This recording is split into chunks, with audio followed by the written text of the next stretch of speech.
Hey y'all, I'm Carrie. I'm MawMaw. And this is Monstrous.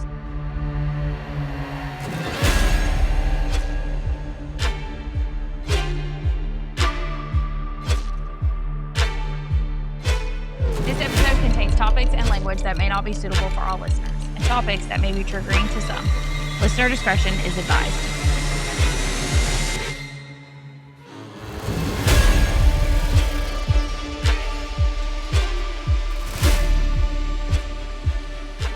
Okay, so this was our Halloween night episode. Okay, so we're a few days late. Yep. It was a little crazy. A little? Each of the boys had a school dance. We had Halloween night. I went all day with no sleep That wasn't fun. because I worked the night before. So it's late. Better late Sorry. than never. Right. It's a good one. So Friday we closed out spooky season. Actually, today we're closing out spooky season. Well, yeah, but Friday officially because it was Halloween. Okay. So this was our Halloween night episode. Okay, so we're a few days late. Yep. It was a little crazy. A little? Each of the boys had a school dance. We had Halloween night. I went all day with no sleep That wasn't fun. because I worked the night before. So it's late. Better Sorry. late than never. Right. It's a good one. So Friday we closed out spooky season. Actually, today we're closing out spooky season. Well, yeah, but Friday officially because it was Halloween. This would have been our final Friday episode. So starting next week, we go back to only one episode a week on Mondays Yay. for now. And even though it's late, we wanted to close the spooky season out with a bang or perhaps a chilling rattle. We couldn't let Halloween pass, late or not, without diving into the case that truly changed Halloween forever. Because this is such a special occasion, you are not going to get just one case for this episode. You are getting a late Halloween true crime double feature. Ooh. It's two chilling cases with one shared sinister moniker, Somebody died. the No kidding. Candyman. Oh. Should I break out in song now, the Candyman song? No, Oh. different kind of Candyman. Now, when you hear the name Candyman during Halloween, you might think of the frightening tradition of saying his name 5 times in the mirror. Or nowadays, you might think of the movie. But the real life men who earned this nickname are far more terrifying than any movie or urban legend, and their crimes weren't confined to a single spooky night. While these two stories did occur at different times and under different circumstances, they are forever tied together by this sinister shared moniker. So the month is October. The air is cool, the leaves are falling, and the stores are filled with bags of pre-packaged candy. For one night, the line between reality and fantasy is blurred by costumes and candlelight, making Halloween one of the most beloved and oldest rituals of American life. But for millions of parents across the country, Halloween is not defined by joy. It is actually defined by fear. A deep, anxious vigilance that requires every single piece of candy to be checked, every costume to be double layered, and every stranger to be treated with suspicion. That fear has a name, and it is the legacy of the Candyman. So we begin this story today asking what makes a monster become a moniker. How a simple, sweet name could become forever synonymous with evil. The answer, as we will see, is a double tragedy. This is a story of betrayal, darkness, and the permanent destruction of trust. It is a story of two separate men in the same metro area of Houston, Texas, who earned the same chilling nickname, the Candyman. The first used candy as a lure to commit mass murder, shattering the trust between a child and their neighbor. The second used candy as a weapon, poisoning the entire spirit of the holiday for a cheap life insurance payout. Now, before we get to the notorious figure who forever poisoned the tradition of trick-or-treating, we first have to address the other Candyman, a killer whose sheer volume of victims places him among the worst murderers in Texas history, Dean Arnold Correll. So long before O'Brien's act of suburban evil, another Candyman haunted the streets of Houston. But this one didn't hide behind smiles or a church title. Dean Correll was the kind of predator who operated in plain sight. He was wrapped in charm, sugar, and secrecy. He worked at his family's candy factory, literally handing out sweets to neighborhood kids. To them, he was generous. To their parents, harmless. But behind closed doors, he was luring teenage boys into a nightmare that would claim at least 28 known victims. Dang! The fact that he was nicknamed the Candyman long before O'Brien shows how deeply those two words have come to symbolize something sinister in American folklore. Innocence turned inside out. And when Correll's crimes finally came to light, it wasn't through police work or forensic breakthroughs. It was through his own accomplice, a teenage boy who had helped him find victims, lure them in, and ultimately dig their graves. Yeah, with a few bucks, you can get a teenager to do just about anything.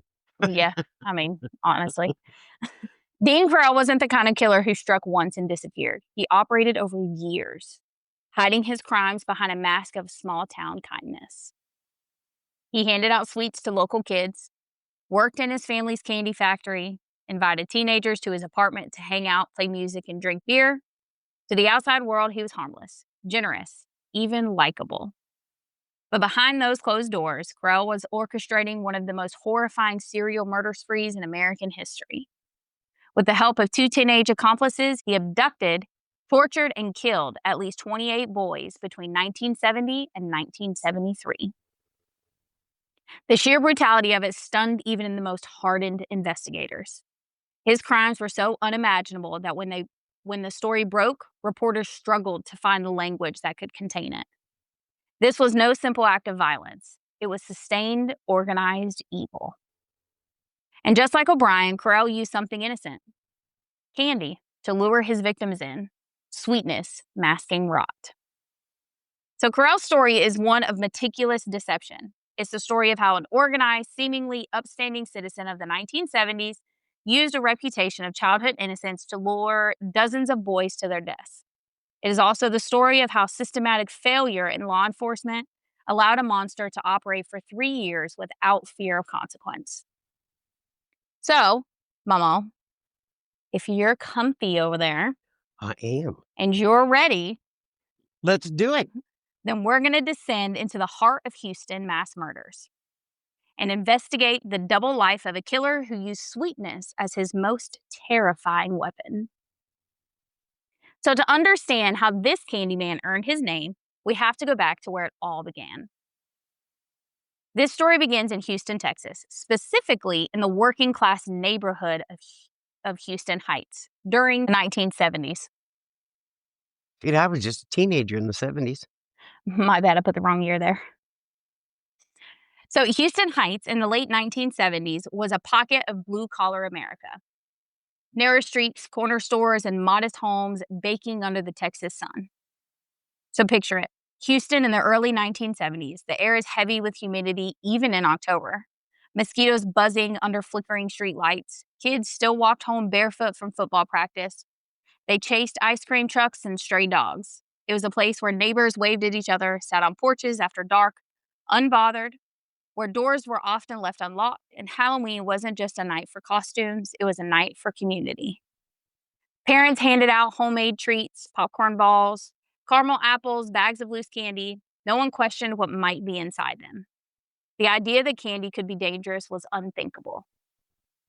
But beneath that... Yeah, we never, when we were growing kids, we never inspected our candy or, Right, apples or Papa popcorn balls. always checked our candy. Yeah, because times were different by the time you guys were born. Yep, when we checked the boys' candy every year. But when me and your aunts Mhm. were kids, we'd eat popcorn balls that one of the neighbors made or apples and oranges, never thinking Yep. or candy partially unwrapped. We didn't think you just open it, pop it in your mouth. That's why we're little fat girls. But we never worried about that stuff when we were kids. Right, and we even do it with the boys. If it doesn't have a label on it, if it's partially open, goes in the trash. Don't eat it. Just can't nowadays. It Yep. just blows my mind how people can do that to children. Right. I mean, some of these children may need some discipline, but not that. No, no. And even if we do like parades or anything, then we look at the boys want a piece. We look at it and make sure. Well, you've seen that. Oh yeah, Yep. but it's like it just blows my mind. And I'm sure it's a lot of your older listeners can relate to that. Yeah, that like stuff like this is why you can't even take homemade goods into your kids' class anymore. Right? They have to be store bought. But what they don't stop to realize, store bought can be messed with too. Well, yeah, but typically, so like the boys' school, if say I was to go get cupcakes, it's like the sticker still has to be intact. Oh yeah, yeah. It Same can't way it can't be unopened. the Becky's kids. It will be Sarah now. She's the only one left in elementary school. But it's just crazy to think it about. is crazy because I remember baking cookies for your guys's. Yeah. When I was in school, you baked cookies and stuff like that all the time. And send them to your school, Becky because used your to mom make that. your mom and Jason were working. So Mama would do it because I had you guys after school anyway. Right. Or Becky used to make that strawberry thing for my newspaper class every week. Oh, the strawberry cream cheese pie? Yep. It just we just never. It's crazy. It is crazy. Of course, we were living in a small town then too. I see. And everybody knew everybody. And this still happens today. It really does. I seen on Facebook this morning. I hadn't had a chance to tell you yet. And it's a few hours from here. But a parent found a sewing needle in one of the kids' Twix bars that they got Friday night. Jesus. Yep. I had to look and see how far away it was and make sure it wasn't here. And that makes me understand why Becky and their friend group just throw a Halloween party for the kids. Well, they don't even do door-to-door trick-or-treating there anymore. It's but all trunk or treats now. But I understand it now. Right. Better because of all the craziness and right. Like I get it, but it's also like it's kind of like a rite of passage through childhood. I get it, fully understand it, which is why we check the boys' candy. Well, trunk or treating is like trick or treating anyway. Yeah. But it's a more safer and more safer control on and there back home they don't do door-to-door trick or treating. I don't think they do it anywhere. It's all trunk or treats there. I think it is too. Well, down there it gets so crazy anyway. Right. So. But yeah, that's like I get it because we check the boys' candy every year, Halloween, anytime we do parades, anything like that we didn't give them the candy. It's a shame. It really is. It just Yep. makes me think, God, I grew up when I did. Right, it shouldn't be that way. Because I got the experiences that these kids, and even you. Yeah, because you guys didn't start checking my candy until I was older. Yeah, that's when it started getting crazy. Yep. It's we heard about those kids being poisoned there in one of the big cities. And it's like, nope, we're done. Yep, it's such a bad time. And that's why we take the boys trick-or-treating every year because we both had that. You gotta have that experience. Right, it's such a different this could be your last year with Logan. Yeah. Because he's getting older. But even teenagers are still trick-or-treating. Yeah, I would rather I'd rather see a teenager trick-or-treating than out causing hate and discontent. Right, exactly. And getting drunk and doing something stupid. Yep. But I'm okay with that. He may want to go out and be with his friends rather than go with us and his little brother. Well, no, I get that. I remember I have a little sister too. Right. So it's kind of, this might be Loki's last year. But then again, you get surprises. Right. Yeah. Because I've learned never underestimate that child. Nope. You never know what he's going to do. No. With either one of them. Nope. Like this morning, prime example with that one. Right. So funny. Okay. Anyway, sorry guys. We went on a tangent. Right. Sorry. Okay. So underneath that warm suburban glow, something unspeakable was happening in a quiet home. In quiet homes and rented storage sheds. something that would rewrite every parent's sense of safety. This was the perfect environment that someone like Dean Correll could thrive on. Here you would find the Correll Candy Company, a small family-owned establishment that specialized in Polly Pops, a popular kind of individually wrapped lollipop. And here you would meet its face, Dean Arnold Correll. Correll was born on Christmas Eve, December 24th, 1939 in Fort Wayne, Indiana. His childhood He was an old dude by the 70s. Yep. I know you picture a young guy, but he wasn't. So his childhood was defined by an instability that perhaps shaped his later need for absolute control. His parents divorced, they remarried, and then permanently separated by the time he was 14. That's rough. Yeah. Forcing him and his mother, Mary, to live a transient life in Houston. He was a shy, sensitive child, overly reactive to criticism, and his history of rheumatic fever left him with a heart murmur, exempting him from competitive sports.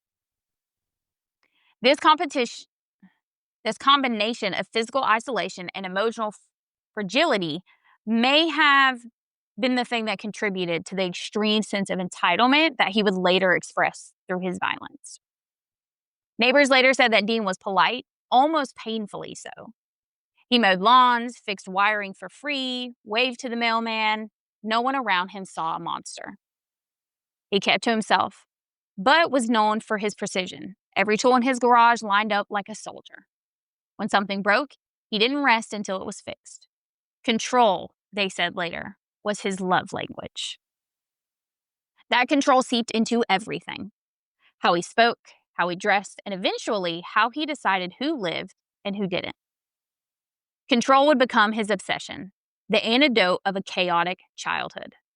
Every piece of his adult life, from his spotless apartment to his daily routines, was designed to reinforce that sense of order. But underneath that control was resentment toward authority, toward rejection, and toward the vulnerability of being powerless as a child. That resentment metastasized into something far darker, a belief that dominance equaled safety. Despite this background, Correll built a perfect, unimpeachable facade. He was known to all in the neighborhood as the Candyman and the Pied Piper. This nickname wasn't a joke. It was earned. Working at the family candy company, Correll would regularly hand out free sweets, sometimes even going into the community to distribute them. To local children and their parents, he was harmless, friendly, and trustworthy. The quintessential good neighbor. This reputation became his single most effective murder weapon. Correll's adult life, at least on the surface, was one of stability. He served in the Army from 1964 to 1965, during which time he reportedly had his first homosexual encounters. All before receiving a hardship discharge to return home. By the early 1970s, he was working as a dedicated electrician for the Houston Lighting and Power Company, which is also known as HL&P, even earning a promotion to become supervisor. It is worth noting that while Correll remained in Houston, his mother moved out of the state to open a new candy shop in Colorado, which left him completely unsupervised. This was not a drifter or a stereotypical outcast. This was an organized, employed adult with a routine and a reliable cover story. However, acquaintances noted the subtle, chilling duality of his persona. At times, he was jovial, childlike, and even earned the nickname Deanie Weenie. And at other times, he could be agitated, chain-smoking, and intensely serious. His ability to operate with this split personality provided the perfect cover for his secret life. Correll's sexual interests focused exclusively on young males, and he began by establishing transactional relationships. To facilitate this, he had installed a pool table in the back of the candy factory, turning it into a constant hangout for local boys. Tragically, Correll's mother was informed by a teenage employee that Correll had made sexual advances towards him. Rather than seeking help or alerting authorities, she simply fired the boy. That's just wrong. Mm-hmm. This decision allowed Correll to continue his predatory behavior, fostering a sense of impunity that would prove to be fatal. Now, the city was booming. Oil money, new highways, rapid suburban growth. But this growth came with cracks, and kids slipped through them. Runaway culture was rampant in the early 70s. Youth shelters were few, and police often treated missing boys as nuisances rather than emergencies. It was a time when families trusted authority without question, and when predators like Correll could hide in plain sight behind a smile in a small candy business. Now, going back to the 60s for just a minute, in 1967, Correll had befriended a 12-year-old boy named David Owen Brooks.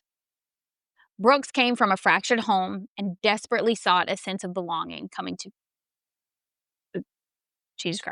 a sense of belonging. Coming to view Correll as a much-needed, quote, substitute father figure, Correll expertly exploited this vulnerability, starting with small gestures such as gifts, cash, and gradually escalated to transactional sexual encounters by 1969. Correll was creating a dependent, indebted relationship. And by the time the Correll Candy Company closed in 1970, Dean Correll's need for control and sadism had completely overwhelmed his paid transactional patterns. He no longer simply wanted sexual encounters. He needed absolute, total possession. The simple, non-fatal explosion phase was over. Now, the murder spree was ready to begin. Dean Correll had moved past petty exploitation. He now needed two things: an isolated place to operate and a steady supply of victims. In the later half of 1970, Dean Correll moved from Houston Heights to an apartment in Yorktown and transitioned fully from a sexual predator to an organized serial killer. He solved his supply problem by turning his relationship with the now 17-year-old David Brooks into one of criminal partnership. Now remember, they met when David was only 12. So for 5 years, he's been grooming him and preparing him to be his assistant, with the lack of a better term, shall I say. So Correll needed a constant stream of young males who wouldn't be missed, and needed a scout who knew the local boys of Houston Heights. So he offered Brooks a stunning financial incentive, $200 for every boy delivered. Back then, that's a lot of money for a teenage boy. In 1970, this was an astronomical amount, equivalent to over $1,600 today. Brooks, driven by the massive payments, accepted. The murder operation was officially underway. The first two known victims was James Glass and David Yates, both teens, vanished in late 1970 after being lured by Brooks. James was just 14, a soft-spoken kid who loved comic books and dreamed of becoming a mechanic. David was 15, outgoing, always cracking jokes in class. They told friends they were heading to the beach that day, but they never made it. To police, they were runaways. To their families, they were boys who never came home. Brooks confessed to assisting in the abduction and later burial of the victims, though he consistently maintained that he never participated in the actual killing itself. By 1971, the operation gained its second, more active, and far more deeply corrupted member, Elmer Wayne Henley Jr. Henley Jr., a 14-year-old high school dropout, was introduced to Correll by Brooks. Like Brooks, Henley came from a dysfunctional home. His father had been abusive and violent, and he admired Correll, the hardworking electrician. Correll systematically groomed Henley over 2 years, first paying him for petty crimes, then allowing him to drive Correll's beloved car, creating a sense of indebtedness and trust. To further coerce him, Correll convinced Henley he was running a massive, lucrative, quote, white slavery ring to sell teenage boys as, quote, houseboys to wealthy clients. This elaborate lie served as a psychological tool to normalize the act of luring and kidnapping. Correll then deployed a devastating psychological weapon against Henley, who had dreams of becoming a minister and read the Bible daily. Correll launched constant psychological attacks against Henley's faith to get him to shift his world. The ultimate psychological break came when Henley participated in his first assisted murder. This was of Mark Scott, who was 16. During the act, Henley later claimed he thought God would strike him dead. When he wasn't instantly punished, his entire moral compass failed. Correll used this moment of confusion to convince Henley he had crossed a permanent line of no return and was now doomed, forcing him into active compliance. Henley's participation soon escalated to both luring and actively participating in the torture and murder of their victims. The psychological contrast between the two accomplices was stark. David Brooks, who received the higher cash payment and was Correll's first recruit, became outwardly possessive and almost robotically cooperative during his time with Correll. He was described by investigators as emotionless during questioning, as if his conscience had been entirely hollowed out. While Elmer Wayne Henley Jr., however, operated from a place of frantic, coerced obedience, often visibly distraught after a murder, but terrified of Correll's wrath. This dual approach to coercion, cold financial bribery, and crushing psychological dominance ensured Correll always had a steady, if broken, supply chain. So no matter what, he always had someone bringing victims to him. Yeah, he did. If one bowed out, he had the other one. Yeah. Meanwhile, as the death toll continued to climb quietly, Correll's operation was protected by massive systematic failure. Because remember, he has 28 known victims, but this would be an extremely long episode if we went through every single one of those. Yeah, it would.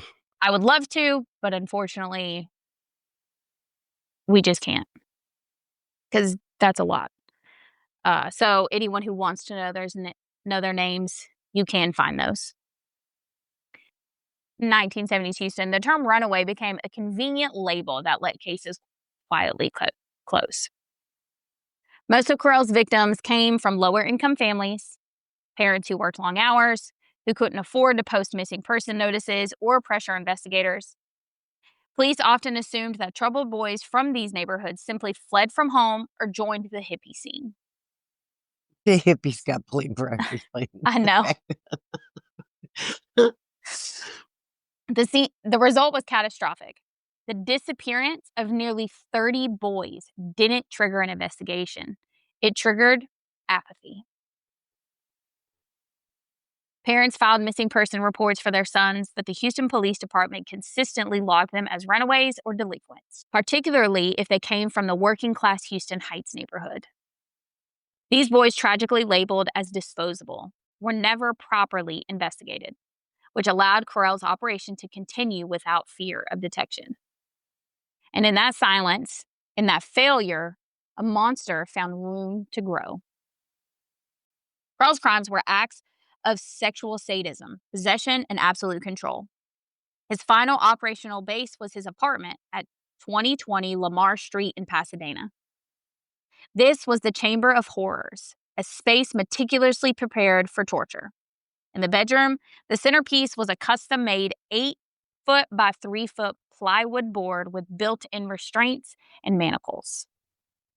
Dang. This torture board was designed to hold victims for prolonged periods, sometimes even days, for sexual assault and abuse before they were ultimately strangled or shot with a .22 caliber pistol. When the victims were deceased, Correll would manage the disposal with surgical precision. He even rented a specific unit at the Southwest Boat Storage Shed, signing paperwork under the pretense of storing his electrician equipment. Furthermore, Correll ordered his accomplice to regularly acquire tools for the gruesome logistics.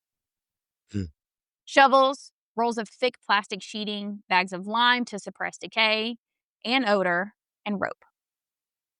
The chilling reality of the Houston mass murders is that it was a highly organized assembly line operation, protected by a cloak of normalcy and the indifference of the very system charged with protecting the city's youth.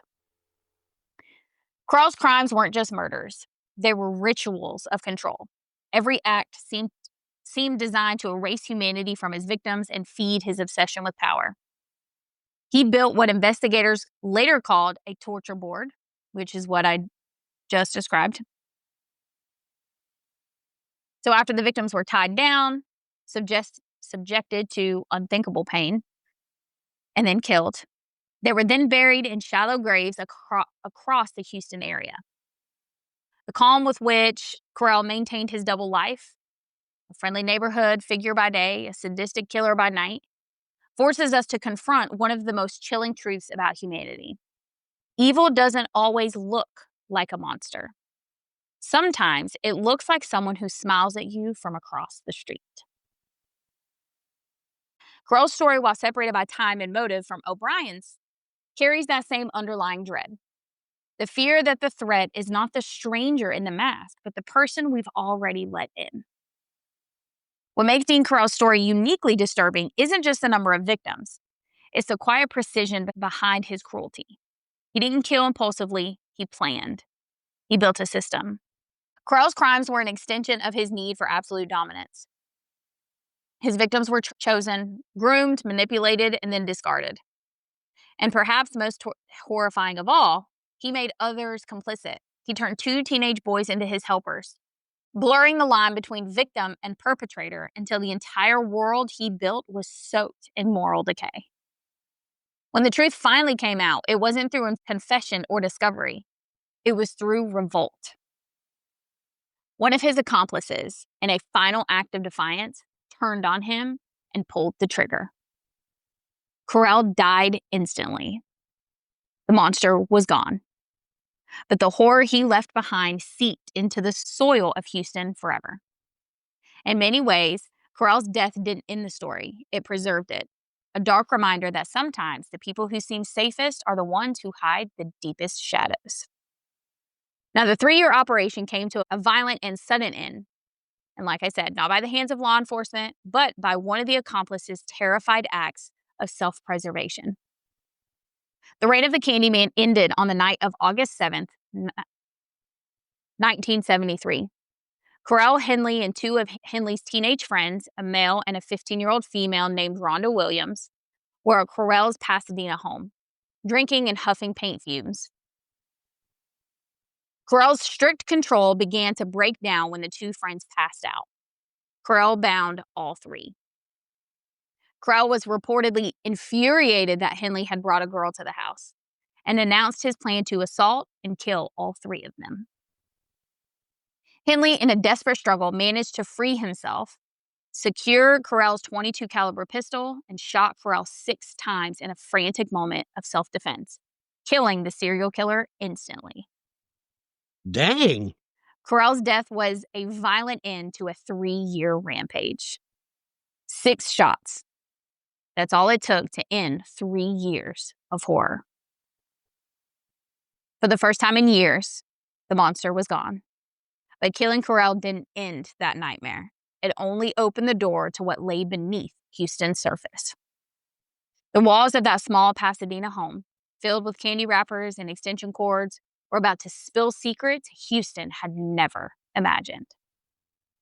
Henley, moments after the shocking killing, ran to a nearby phone and called the police. The scene was quickly swarmed by authorities and media. In a moment that defined the chaos and horror, a KPRC TV reporter allowed Henley to use the car's radio phone.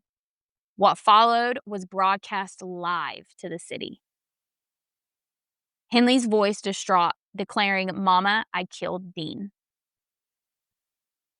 He confessed that he felt he owed the victims' families the truth, and his immediate, shocking revelation began the undoing of Correll's secret life.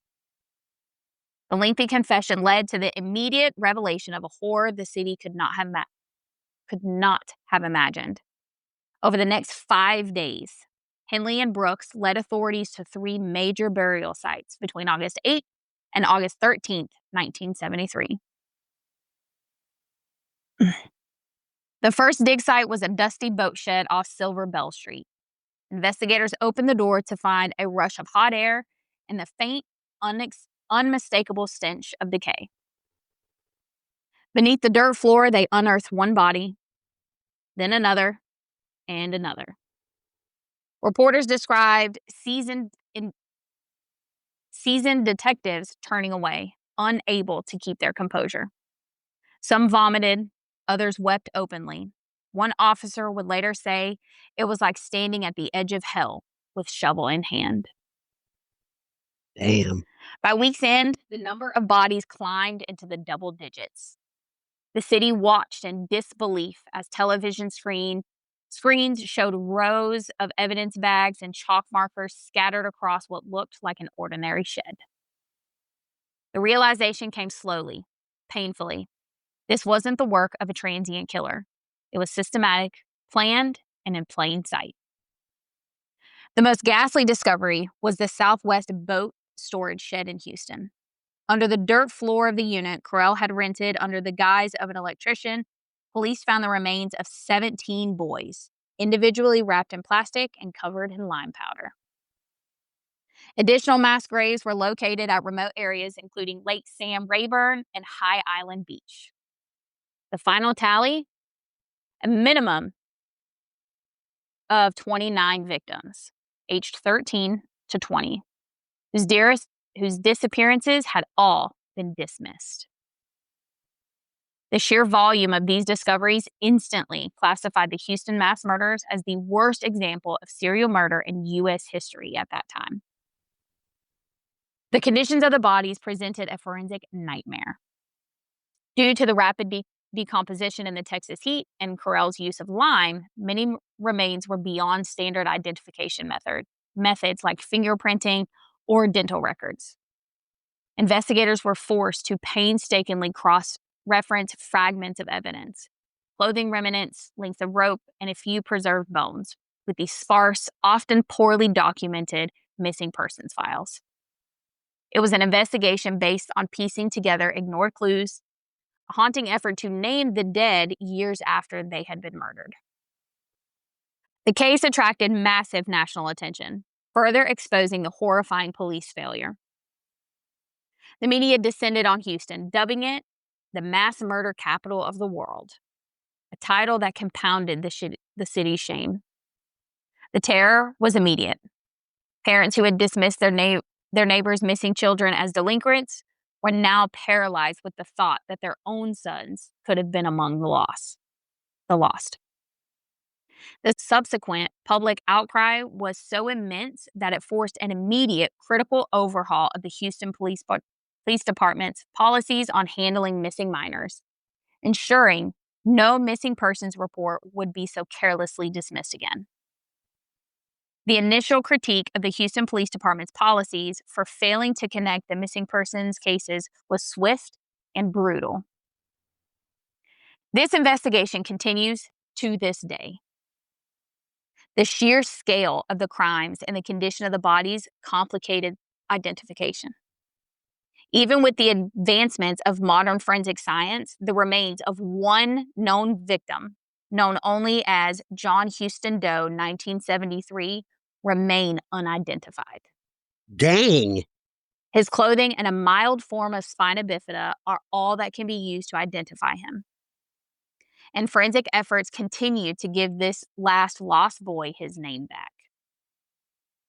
The killer was dead, but the horrors he inflicted did not end there. For the families of the victims, the fight for justice was just beginning. So Dean Correll dead, but his accomplices still had to face justice. Both David Brooks and Elmer Wayne Henley Jr. were convicted. Brooks received a life sentence for one count of murder and died in prison in 2020. Henley was convicted of 6 murders and is currently serving 6 consecutive life sentences. Due to Texas sentencing laws at the time, both of these men became eligible for parole after a relatively short period. This created a cycle of unending trauma for the victims' families. James and Elaine Dramala, the parents of 13-year-old Santon Dramala, who was Correll's last known victim, have had to fight a decades-long battle against every single parole review. including over 25 attempts by Henley to seek release. For the Dramalas and other families, the pursuit of justice has become a reoccurring, agonizing ritual that ensures the pain of the Candyman is never truly put to rest. The collective impact was devastating. The revelation of this organized industrial-scale murder operation carried out by a respectable electrician and his teenage accomplices sent a paralyzing shockwave through Houston. The city's fundamental trust in its neighbors and institutions was irreparably broken. Before Dean Correll, candy was a symbol of childhood. Sweet, simple, harmless. After Dean Correll, the word itself became tainted. Parents no longer saw candy as a treat, but instead as a lure. Halloween, a night built on trust between neighbors, now carried an edge of fear. And while Correll may have died in 1973, his legacy of dread didn't die with him. It lingered in every parent's warning, every flashlight lit trick or treat, every nervous glance at a stranger's smile. And as Houston mourned its lost sons, the funerals stretched for weeks. Tiny caskets, rows of grieving parents, and unanswered questions. The city changed after this. Parents locked doors that had never been locked before. Houston's easy southern charm dimmed a little, replaced by something harder: suspicion, fear, and vigilance. And as the nation read the headlines, one question lingered. How many other monsters like Dean Correll were hiding behind ordinary smiles? And what the country didn't yet know was that another Candyman was preparing to strike. One whose weapon wasn't a lure, but the candy itself. And that was wild. First case for this episode. That was wild. Mm-hmm. You knew that was going on when I was a kid. You didn't expect all that, did you? No, because we lived in California at the time. So, right. You know. Isn't that crazy? That is crazy. So every generation has that one urban legend that seeps into the collective consciousness. A story whispered on playgrounds, repeated by cautious parents, and amplified by the nightly news until it feels like truth. In the 1970s and 80s, that legend was the Halloween sadist. Razor blades in apples, pins in candy bars, poisoned sweets slipped into plastic pumpkins under the cover of night. The fear was electric, spreading like static from one household to the next. Police departments began scanning candy with X-rays. Churches hosted safe trunk-or-treat events long before the term existed. Parents hovered behind their kids like Secret Service agents on suburban sidewalks. But underneath the panic was something deeper, the sense that innocence itself had been compromised. Halloween, once a night for mischief and imagination, had become a night of suspicion. People began to believe the danger wasn't in the darkness beyond their porch light. It was right there in the candy bowl. So for this one, we're going to stay in Houston, Texas, but we're going to move forward by just a year to Halloween night, 1974. The city was still trying to scrub the darkness left by Dean Correll. The fear of the Pied Piper was still fresh in every parent's mind. They were vigilant against strangers. They were wary of men offering rides. They looked for the lure. But the next Candyman understood that the biggest weakness in a time of widespread fear is trust. He knew that if the parents were looking outside, they wouldn't be looking inside. So our first Candyman used candy as a cover for his crimes. Our second, though, would use candy as a weapon itself, unleashing a form of fear that was far more intimate, far more pervasive, and which would destroy the innocent ritual of trick-or-treating for generations. This is the story of Ronald Clark O'Brien, the candy killer, or the man who killed Halloween, and the crime that forever taught America to fear the treat. So Halloween has always carried a certain thrill with it, a night when the world blurs just enough to let in a little danger. But in the late 1900s, that thrill turned into genuine fear. Across neighborhoods in the U.S., the whisper spread. Someone was putting razor blades in apples, pins in chocolate bars, and poison in candy. It didn't matter that there wasn't enough evidence. The idea alone was enough to take root. Local news reports began warning parents. Police departments rolled out public service announcements urging everyone to check their candy. Some hospitals even started offering free x-rays for trick-or-treaters' halls.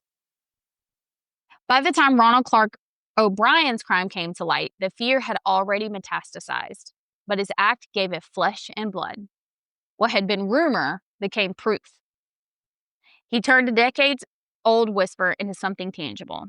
The monster everyone had been warned about was real, and he looked like a father walking his kids door to door. Halloween would never again be a night of harmless mischief. From then on, it carried a shadow, one that would linger in every living room and candy bucket for generations to come. Ronald O'Brien wasn't some mysterious stranger lurking in the shadows. He was a man next door, a church deacon, a father. The kind of person you'd never expect to be capable of something so monstrous.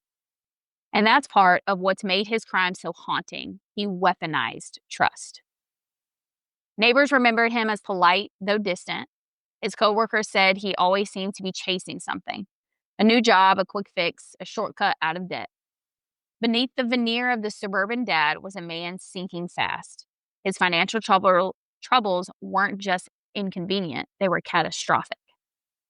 So, when investigators learned that O'Brien had recently taken out multiple life insurance policies on his children, the story shifted from tragedy to horror. It wasn't random evil, it was planned, cold, calculated. A man who used the guise of a beloved holiday to disguise premeditated murder. It's the kind of crime that rewires how people think about trust, not just on holiday, but every day after. Ronald O'Brien didn't fit the image of a killer. That's what made him so terrifying. He was the kind of man who could sit beside you at church or wave as you pulled into your driveway. He had a respectable job, a family, a home in the suburbs, all the trappings of normalcy. But behind those closed doors, the walls were cracking. O'Brien was drowning in debt.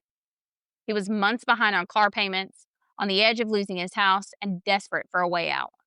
He wasn't plotting a random act of violence. He was planning an escape, one that came at the cost of his own child's life. When he handed his son a pixie stick, he wasn't a man caught in a moment of madness. He was cold, calculated, intentional. And that's what makes his crime so haunting. It wasn't committed in rage or confusion. It was methodical. He didn't just kill for money. He weaponized the one thing every child trusted most, their Halloween candy. And in doing so, he shattered something that can never fully be repaired. The innocence of a holiday built on joy and imagination. So, it's October 31st, 1974, and we are once again in the Houston metropolitan area, specifically in the neighboring suburb of Pasadena, Texas. Just 1 year and 2 months after the horrifying discovery of the Houston mass murders, the atmosphere for Halloween was thick with caution. I'm sure. Yeah. Because, I mean, this is just a year later after all of that went down. Yeah. Crazy, I tell you. So parents at the time were extremely cautious. They were checking their children's candies with flashlights, but the neighborhood tradition was a suburb thing, and the children were still out doing what kids do on Halloween. Ronald Clark O'Brien was a 30-year-old man preparing to take his own 2 children, 8-year-old Timothy and 5-year-old Elizabeth, trick-or-treating with a neighbor, Jim Bates, and his son. Just babies. Mm-hmm. Little guys. On the surface, Ron O'Brien was the definition of respectability and the American dream. He was a clean-cut optical technician, a family man, and a deacon at the Second Baptist Church. He worked hard to cultivate an image of financial success and community leadership, constantly talking up his investments and business plans to anyone who would listen. But it was all a careful, fragile facade. Behind the expensive clothes and the talk of wealth, O'Brien was utterly and hopelessly drowning in a secret financial crisis. His long history of poor business decisions and failed ventures, from a chain of optical stores that never materialized to a perpetual inability to hold down a stable job, had left him deeply in debt, facing repossession, bankruptcy, and foreclosure. His total debts were estimated to be nearly $100,000. Hey. An astronomical sum for the time. Excuse me. Largely consisting of high-interest loans that were past due. The facade wasn't just cracking, it was collapsing. O'Brien was facing imminent financial ruin, with creditors calling the house daily and final notices stacking up. His financial recklessness was compounded by a manipulative personality. He had been fired from over 6 different jobs in the most recent years, often leaving his employers in chaos. To O'Brien, the solution was not hard work. It was a desperate gamble. His biggest, most liquid assets were not his business holdings, but his children. This was no sudden thought. Months earlier, he had attempted to take out a $40,000 policy on Timothy, but the company would only approve a smaller amount. Just days before Halloween, he secured $10,000 worth of life insurance policies on both Timothy and Elizabeth, which, when combined with older policies, totaled approximately $20,000 for each child. He knew these policies would allow him to stave off his creditors and keep up his carefully constructed image. The premiums had been paid just 1 week before the crime, making the timing devastatingly calculated. Crucially, his wife, Dean, I believe that's how you say it, remained completely unaware that her husband had insured the lives of their 2 small children. So she had no idea that he had gotten life insurance on their kids. Yeah. Well, yeah, because you can do it without anybody knowing. Mm-hmm. So she's just going on about her life, no clue. Because see, back in those days, the children weren't issued a Social Security card until they were 18 or 16 when they could start working. Oh, I didn't know that. Yeah, because I got mine at 16. Huh. So you didn't need it. Right. Huh.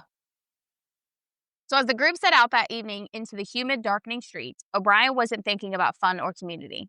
He was thinking about money. And he had a plan to get it, using the cover of fear already cast by the previous Candyman, Dean Correll. The night began innocently enough. Ron O'Brien, Jim Bates, and their children, Timothy, Elizabeth, and Jim's son, began their trick-or-treating route. They hit the normal houses, chatting easily, the children excited by the ritual. The first hint of something unusual occurred when the group approached a house that appeared empty. The porch lights were off, and no one answered the door. Jim Bates had turned to leave, but O'Brien insisted they wait. He mentioned that it was the only house on the block they hadn't visited yet. After a minute, O'Brien claimed that a hand had suddenly appeared from a slightly open door, dropping 5 pieces of candy, large 21-inch long pixie sticks, into his children's bags, before the hand quickly retreated and the door silently closed. There was not standard dim store candies, they were specialty sweets. Investigators would later note that the ends of the paper tubes had been carefully unsealed and contents tampered with and then restapled. O'Brien then turned to the group and distributed the 5 pieces of candy. He gave 1 to Timothy, 1 to Elizabeth, 1 to Jim Bates' son, and insisted that the last 2 be given to 2 different neighborhood children he knew, brothers, later on that night. The choice of the 5 victims, seemingly random, was a sinister strategy designed to make the source of the poison untraceable and to reinforce the idea that a random, malevolent stranger was responsible. A stranger O'Brien would later describe as having hairy arms and a deep voice. The group then cut their outing short when a light drizzle began to fall, and they headed back to the O'Brien home. Shortly after returning, Timothy, still in his costume, asked his father if he could eat one of the large pixie sticks. O'Brien, playing the role of the caring father, told his son that he could have just one, but warned that the powdered sugar inside was packed tightly and he might need help to get it out. O'Brien stood by as Timothy struggled to open the sealed paper tube. To help, O'Brien allegedly used his finger to loosen the powdered substance inside. This simple action would become a point of agonizing contention later, but in that moment, Timothy lifted the paper straw to his lips and began to eat his pixie stick. Damn. The effect was instantaneous and horrific. Timothy, who had taken 2 large swallows of the candy, immediately complained that it tasted bitter. It had a strange and burning metallic flavor. He quickly ran to the sink, drinking water, trying to wash his mouth out. Within minutes, he began to vomit violently. He convulsed and hyperventilated. His mother rushed him to the bathroom. O'Brien, the smooth, calculated deacon, was suddenly a frantic father. He helped his wife, rushed Timothy to the car, and drove to the hospital, which wasn't far. By the time they reached the emergency room at the Bay Shore Medical Center, Timothy O'Brien was barely breathing. He had been poisoned with cyanide. Oh my God. The cyanide was attacking his system on a cellular level, preventing his cells from getting oxygen and distributing it throughout his body. So he was desperately struggling for air. He suffered from a massive seizure right there in the hospital corridor. Doctors attempted desperately to stabilize the 8-year-old using a crash cart and every known medical intervention, but nothing worked. The substance was too potent and it acted too quickly. Timothy O'Brien was pronounced dead just 14 minutes after arriving at the hospital and less than an hour after consuming the candy. The immediate assumption was that Timothy had suffered a severe anaphylactic shock or a terrible natural illness. But the doctors noted the strange potent odor emanating from the child's mouth, a sharp, bitter almond-like smell. It was the distinct odor of potassium cyanide. That poor baby. Which not everyone can smell the almond from cyanide. It's a genetic trait that causes you to be able to smell it. Yeah, only 1 out of every 10 people can smell it. Isn't that crazy? That's just, I just can't get over him doing that to that baby. Yeah, and it's his own son. Yeah. Yeah. And it's a bitter almond smell rather than smelling sweet. Yeah. So back to this. A chemical analysis of the fatal pixie stick later revealed that it contained 645 milligrams of potassium cyanide, which is enough to kill 3 separate adults. The amount was so large that investigators believed the poison must have been intentionally poured into the tube in an industrial dose. So even as Timothy lay dying in the emergency room, Ron O'Brien was already working to cover his tracks. He quickly telephoned the Bates family, urging his neighbor Jim to check his son's candy for the same kind of large pixie stick. He also called the parents of the 2 other brothers he had instructed his neighbors to give the candy to, warning them to destroy the treats immediately. These frantic, targeted calls, made before any official cause of death had been determined, immediately raised the suspicion of hospital staff and eventually the police. The horrifying truth was that O'Brien's plan had nearly succeeded 4 more times. Jim Bates, the neighbor, immediately located the pixie stick and noticed the unusual color of the powder inside and prevented his son from eating it. The father of the 2 brothers that O'Brien had targeted as well was about to give those to his sons as a reward when the call came in. He quickly drove to the police station and handed over the candy. These immediate actions saved the lives of those 4 children. The first Candyman had used a lure to betray a community's trust. Our second one here had just used a treat to murder his own son. That kills me. Yeah. On November 5th, 1974, just 5 days after Halloween night, Ronald Clark O'Brien was arrested for the murder of his 8-year-old son, Timothy. The panic that O'Brien had manufactured was immediate and overwhelming. When the initial reports of the poisoned candy came in, police, already sensitive after the Correll fiasco, sent uniformed officers to patrol every street, and the Texas state governor was briefed on the massive scare. The Houston area police chief called the search for the phantom candy giver the most urgent case of his career, demonstrating how effectively Bryan had leveraged the city's pre-existing trauma to cover his tracks. Now, the trial of Ronald Clark O'Brien, which began in May of 1975, became a massive media sensation. Oh, I'm sure it did. The public, still reeling from the Correll murders just a year earlier, was captivated by the sheer betrayal inherent in this domestic crime. The prosecution meticulously presented the case. The massive secret debt, O'Brien's volatile job history, and manipulative character. and the calculated purchase, which was the smoking gun of evidence that argued that Brian had planned to commit a perfect murder, sacrificing his own son in a complex scheme that was only foiled by the vigilance of his neighbors. Damn, that was 50 years ago. Mm-hmm. The Defiance, meanwhile, relied solely on O'Brien's testimony, maintaining the original fabricated story of the phantom candy giver. The most devastating moment for the defense came from the emotional testimony of O'Brien's wife. She was forced to reveal her husband's mounting failures and financial desperation, publicly shattering the image he had so desperately tried to maintain. See, back in those days, a wife could testify against her husband. Mm-hmm. See, and they still can now, but they can't force you. Right. Marital hearsay I think is what it's called. Yeah, there has to be like proof to back it up, basically, and they can't force you. The only time they can is if you're an accomplice. Even then, that's kind of iffy. Yeah, they still have to have a lot of, and they have to request it from a judge. Judge has to sign off, all that. So Brian was visibly unemotional throughout the entire proceedings, often appearing detached and even bored, earning him the immediate public and media nickname, the man who killed Halloween. The jury tasked with deciding the fate of a man who murdered his own child for money deliberated for a remarkably short 90 minutes before returning a verdict of guilty on 1 count of capital murder and 4 counts of attempted murder. The swiftness of the verdict reflected the overwhelming circumstantial evidence against him. When the sentence of death was announced, a wave of applause and cheers erupted in the crowded courtroom.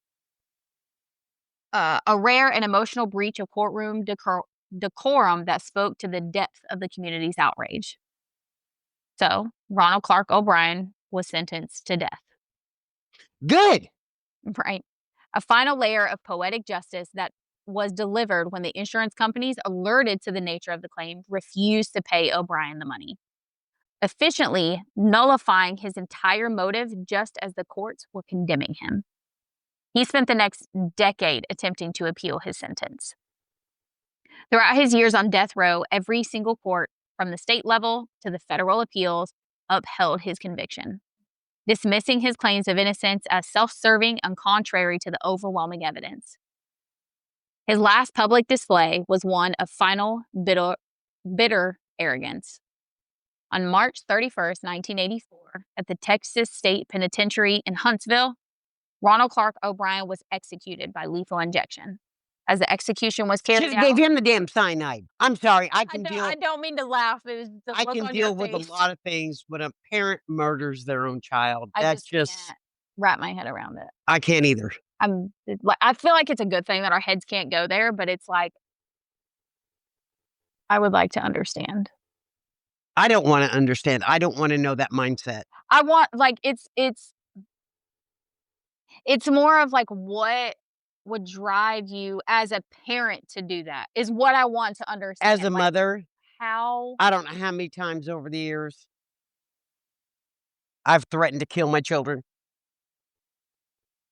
or my grandchildren. You know what I'm saying? awful. But I would never go through Right. because you guys mean regardless how nuts you drive me.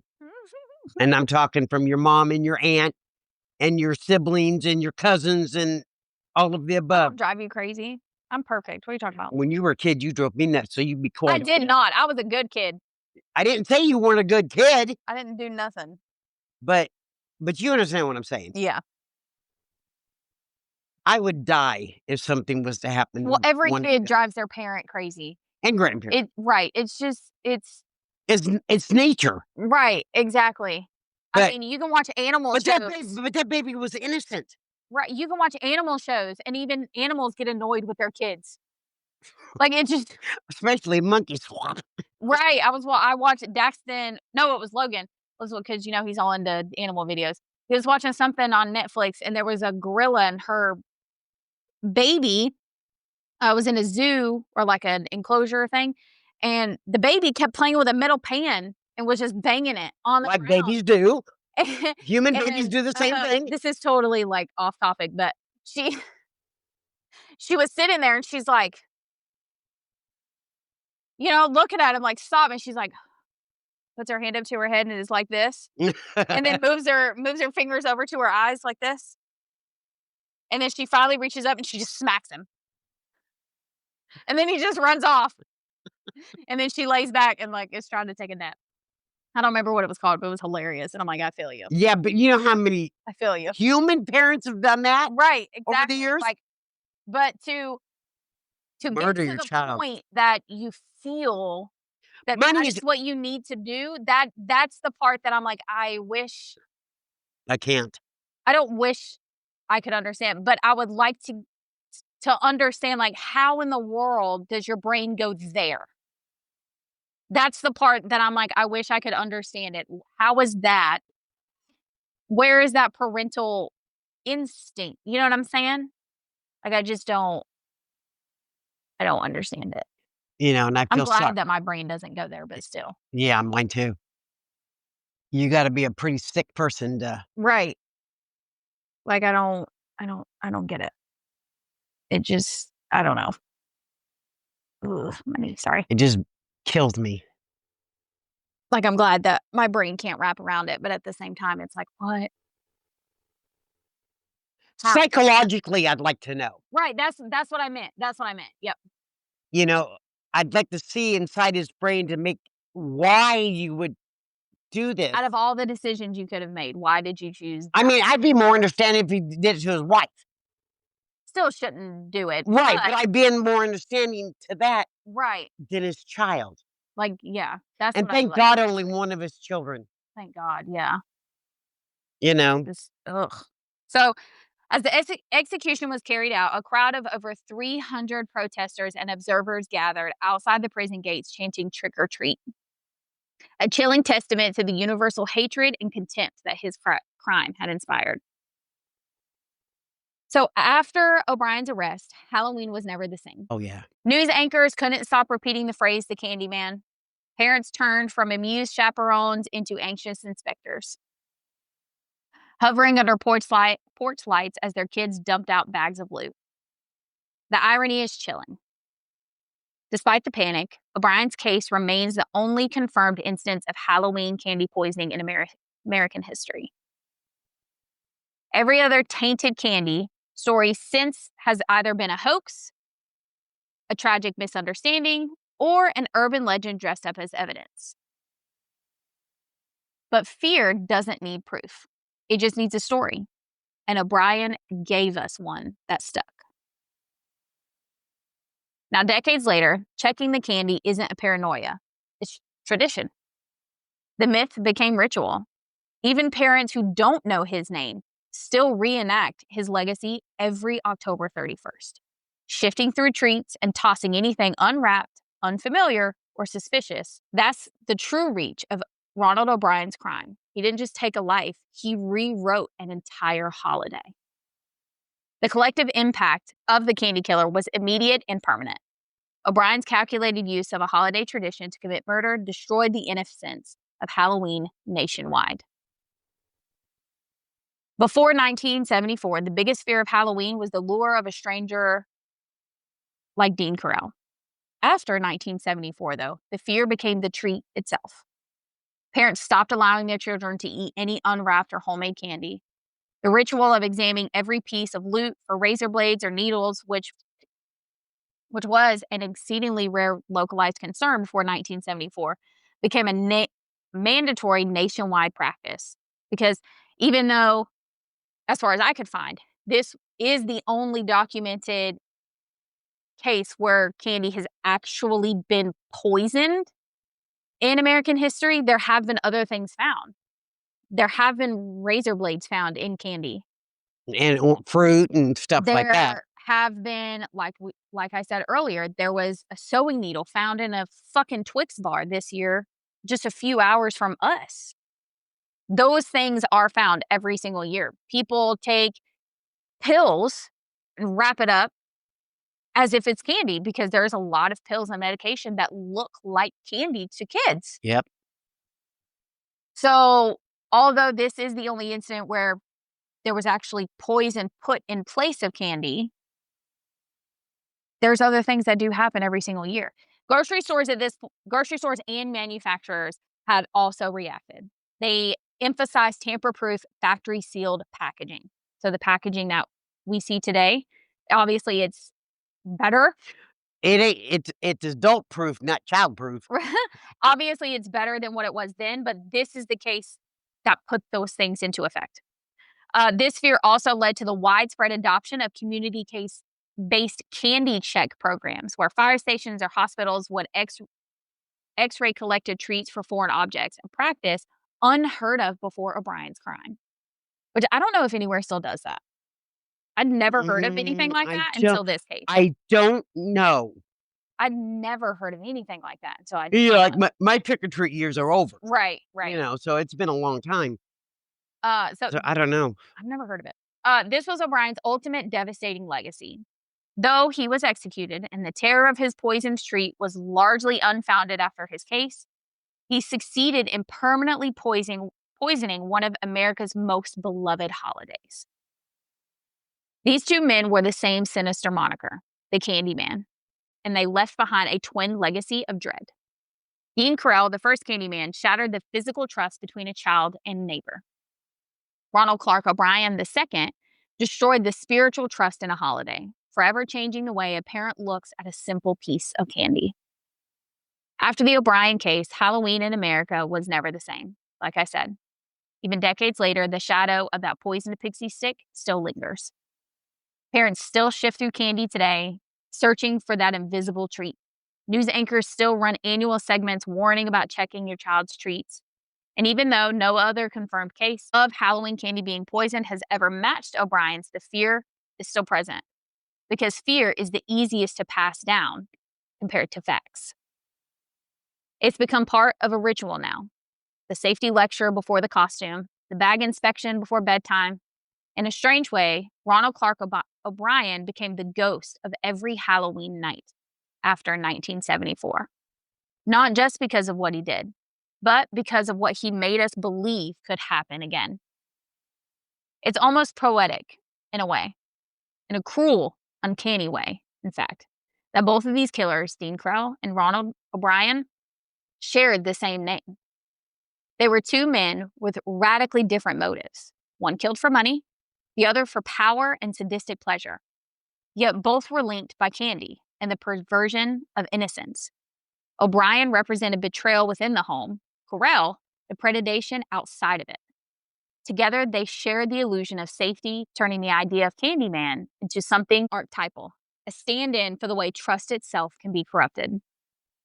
Both of these stories force us to look at how evil adapts.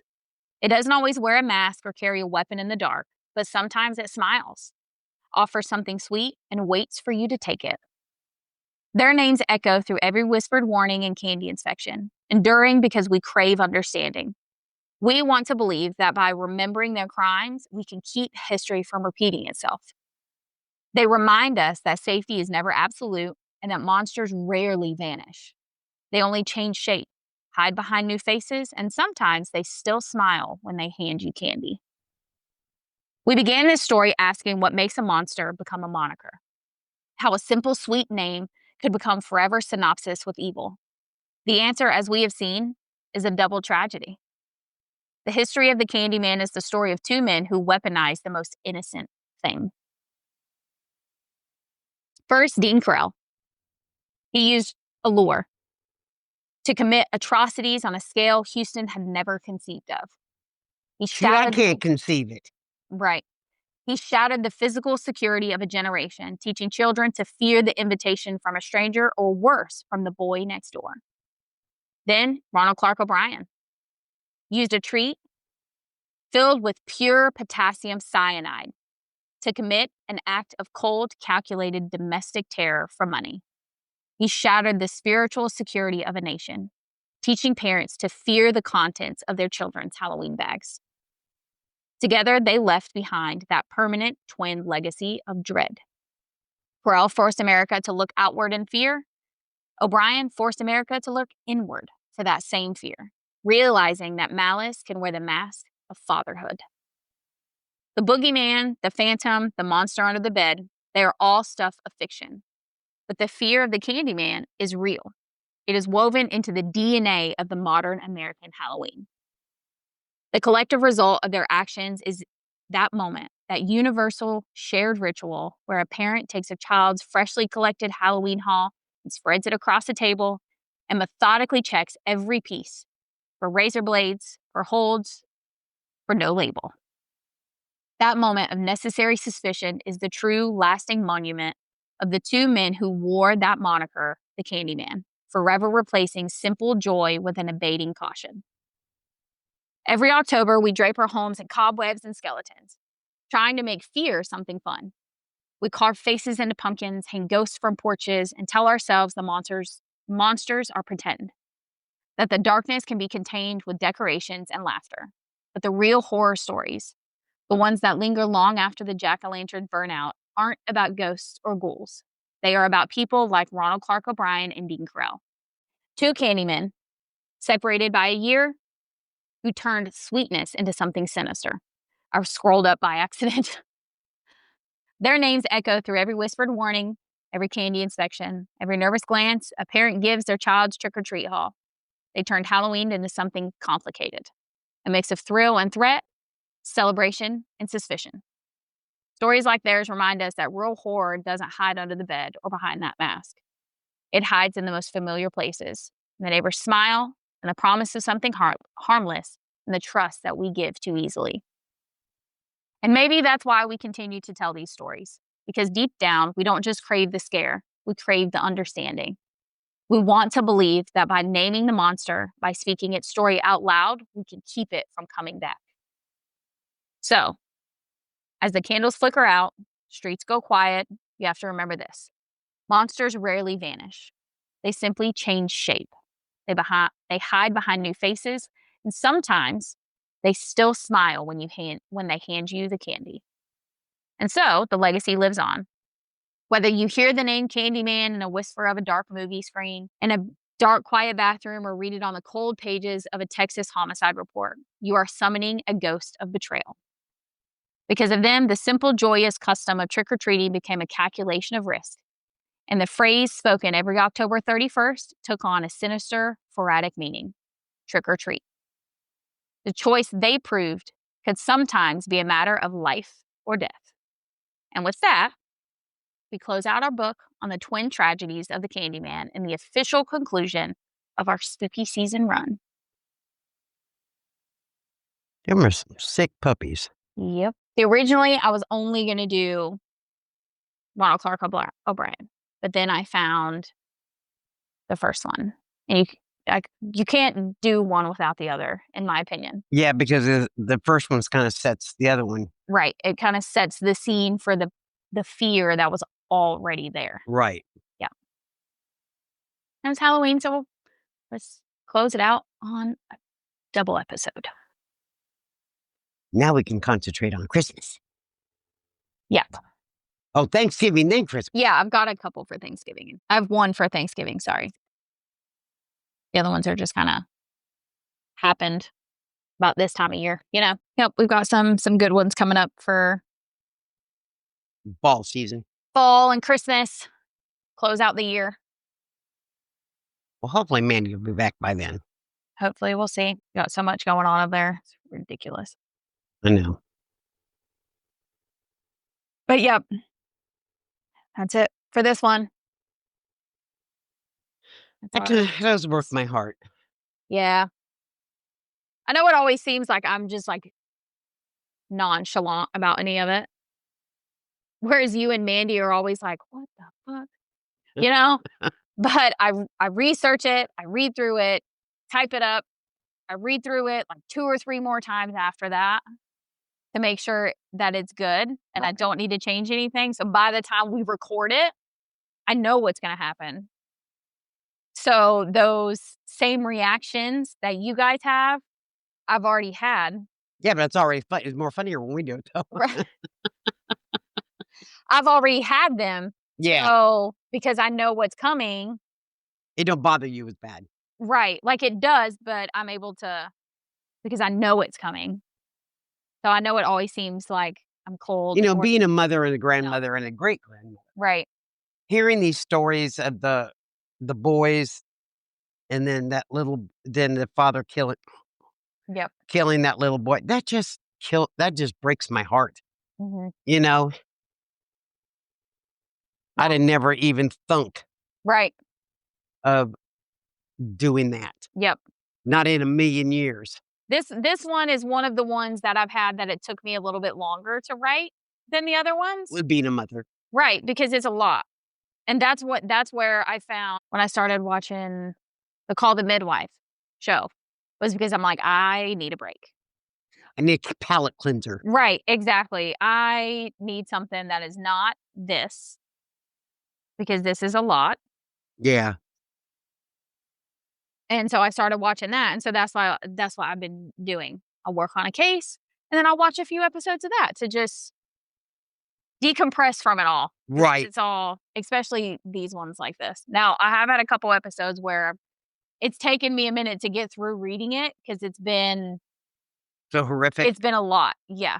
It's been a lot that I've had to get through. Um, and so that's why I know I sound unemotional about it, cold and callous, and I don't mean to be. Oh, and I know you're not. Right. I don't mean to be, which that's why I'm telling it. I don't mean to be at all. I've went through it so many different times. I know what's coming. And so I guess it doesn't affect me in that moment as it would you or Mandy or any of the listeners, because I wrote it, I've researched all of it. And that's the hardest part, is reading it and figuring out, okay, how am I going to write this and present it so that way it's, you can deal with it, I guess, without lack of a better term. You can deal with it and it not be too much, you know? Right. Because we have You know what to expect. right, and I tried to do it in a way, because we have at the beginning the listener discretion, because some cases you just can't do that with. But I try, when I write them, I try to do my best to make it to where it's not way too much and not too hard to Listener get through. friendly. Right. I do my best to do that. Even with the topics that we do, I really try to do that, because it is a lot. Some of them are very, ugh. So, but anyway, yep, that's all we have, guys. Just wanted to insert that in there. I don't want anybody to think that I guess monsters do come in all shapes and sizes. Mhm. I learned that from Scooby-Doo, man. Hey, who said Scooby-Doo didn't teach lessons, okay? I learned as a kid, the real monsters are the people. That's what Scooby-Doo taught me, because in Scooby-Doo, every time there was a monster, it was a person, not a monster. No, I know. Yep. I used to sit and watch Scooby-Doo with you. I loved me some Scooby-Doo. Okay, guys, with all of that, we will be back on Monday. So back to only on Mondays every week. If these chilling stories change the way you looked at Halloween, if you learned something this season, or if you enjoyed these spooky seasons in general, please take a minute to subscribe, rate us. Both of these things help us bring more deep dives just like this one right to you, and helps bring new listeners to us. You can check us out on Facebook. That link is in our description. You can also send us an email for any case suggestions, personal listener tales, anything like that. You can send all those to our email, which is also in our episode description. You can also check us out on TikTok. So with all of that, we hope everyone had a great Halloween and spooky season. And we will be back on Mondays. We hope you keep listening. And remember to Watch out for monsters. and don't kill people. Bye, y'all. Bye, y'all. Bye, y'all.